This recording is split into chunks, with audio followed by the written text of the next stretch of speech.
استخارہ خیر طلب کرنا، خیر حاصل کرنا. اور اس کی ایک دعا جو ہے وہ ایسی ہے کہ جو حضور نے صحابہ کہتے ہیں ہمیں ایسے سکھائی جیسے قرآن، یعنی اتنے اہتمام کے ساتھ وہ دعا سکھائی. وہ دعا پڑھتے رہنا یہ ایک مستقل گویا کہ انسان کا استخارہ ہونا چاہیے. اس کے معمولات میں کوئی بھی مسئلہ درپیش ہے تو آدمی دعا کرے، اللہم انی استخیرک بعلمک واستقدرک بقدرتک. اے اللہ میں تیرے علم سے خیر مانگتا ہوں اور تیری جو قدرت ہے اسی سے قدرت چاہتا ہوں کہ مجھے بھی کچھ طاقت حاصل ہو جائے. اللہم انی استخیرک بعلمک واستقدرک بقدرتک واسألک من فضلک العظیم، اور مانگتا ہوں تجھ سے تیرا بہت بڑا فضل.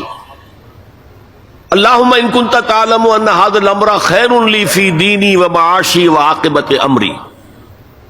اے اللہ تیرے علم میں اگر یہ کام جو میں کرنے چلا ہوں یا یہ رشتہ جو ہم کو تجویز کر رہے ہیں، اگر تیرے علم میں یہ ہے کہ یہ ہمارے لیے دین اور دنیا اور آخرت کے اعتبار سے بہتر ہے، فقدر ہو لی تو وہ ہمارے لیے اس کو ہمارے لیے آسان کر دے، میسر کر دے.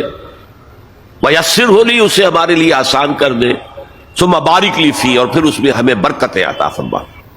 وَإِن كُنْتَ تَعْلَمُ أَنَّ هَذَا الْأَمْرَ شَرٌّ لِّي فِي دِينِي وَمَعَاشِي وَعَاقِبَةِ أَمْرِي، اور اگر تیرے علم میں یہ ہے کہ یہ کام ہمارے لیے شر ہے، برائی ہے، دین میں بھی دنیا میں بھی اور عاقبت کے اعتبار سے بھی، فَاصْرِفْهُ عَنَّا یا عَنِّي، تو پھر اس کام کو مجھ سے دور کر دے. وَاصْرِفْنِي عَنْهُ، اور مجھے اس سے دور کر دے، اسے مجھ سے دور کر دے.